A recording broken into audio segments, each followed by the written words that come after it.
You're watching Capital City Sunday.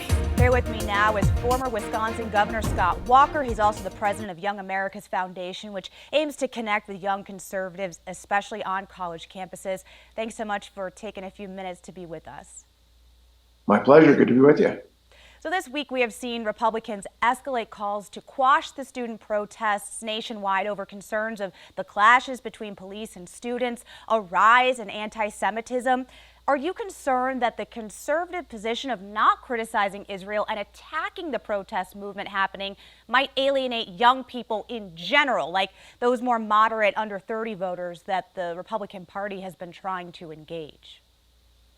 No, because I think reflective of what we see at Young America's Foundation on campuses all across the country is it's the radicals getting the attention. I think most students in our polling shows are not conservative, they're not liberal, they're moderates, they're somewhere in between. And so on many of these campuses, they just want to go to class. They don't want to get mixed to this contest.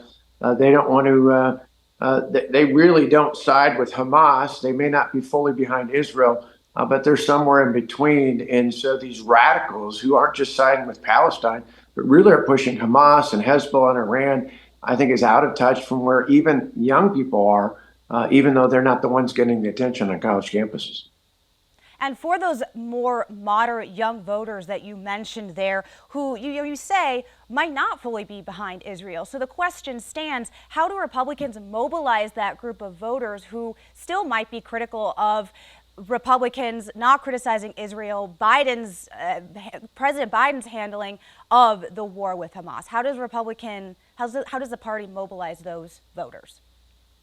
Well, I think a couple of things. One, you hit the nail on the head with that question, and this is a bigger problem for Joe Biden than it is for Republicans. Joe Biden's kind of like a boomerang. He's going back and forth.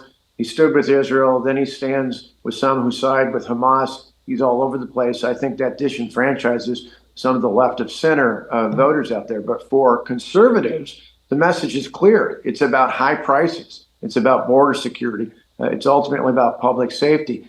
In our nationwide poll of college students that we conducted right before the first presidential primary debate, the number one issue for college students, and this is so fascinating, even PolitiFact checked into it and found it to be true, the number one issue for college students was the economy. And so while there's a lot of attention, and obviously it makes for good national news coverage with these protests and sit-ins and riots on college campuses, again, most college students are feeling the pain like most voters are in Wisconsin and across the country of out of control inflation, which is driving up prices for food, for fuel, for housing.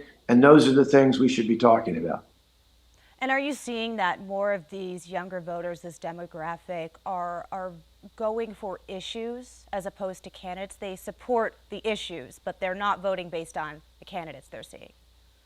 Oh, absolutely. I mean, again, it's one of those where you see this pandering when you talk about relieving student loan debt, which is a problem, by the way, but it's one we tried to address when I was governor by keeping tuition frozen under control as opposed to just allowing people to take on more debt that in many cases they're not fully capable of paying for. But you see the Biden-Harris campaign throwing out all sorts of issues that they somehow hope will attract younger voters, when the reality is, again, our poll not only shows the economy is the number one issue for college-age students, but also a significant number of college students do not believe that Joe Biden is looking out for their best interests. And so it's a combination of issues and the candidate.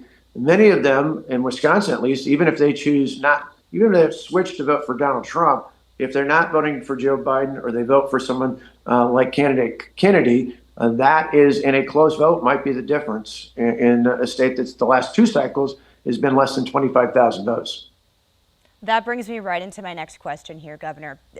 In this uninstructed vote movement, tens of thousands of people voted uninstructed in the Democratic presidential primary in Wisconsin. Worth noting, nearly 13,000 people voted uninstructed in the Republican presidential primary too, or voted for candidates no longer in the race. Recent Marquette Law School polls show it too. As you just mentioned, a fraction of voters will go for a third-party candidate when it is offered. It is a signal to both parties that there is dissatisfaction there. So how do Republicans mobilize these voters, particularly young voters? Maybe they didn't get out for the primary, but they're watching what's happening and are likely to turn out in the fall. Well, they want to know, do you care about things I care about? That was the interesting thing we found in the poll, surprising in particular about the negative response for Joe Biden was was not viewed by the majority of college students as looking out for things that they cared about. They care about all sorts of things, and they're not all monolithic. They care about a variety of things and a variety of different perspectives. But the one common trend was the high prices are out of control. They're not just things that families and seniors and others are caring about. When people are having a hard time as younger voters paying for that rent, paying for their food, paying to fill up their gas tank, and paying for the other costs that they have, that's something that overwhelmingly is a burden on the incumbent. And in this case, that's Joe Biden in the White House.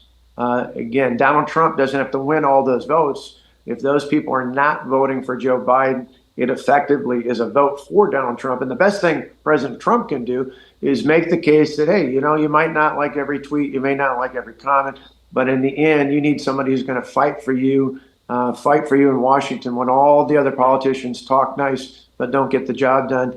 He needs to make the case that he's the guy who will get the job done for them as well as for other age groups.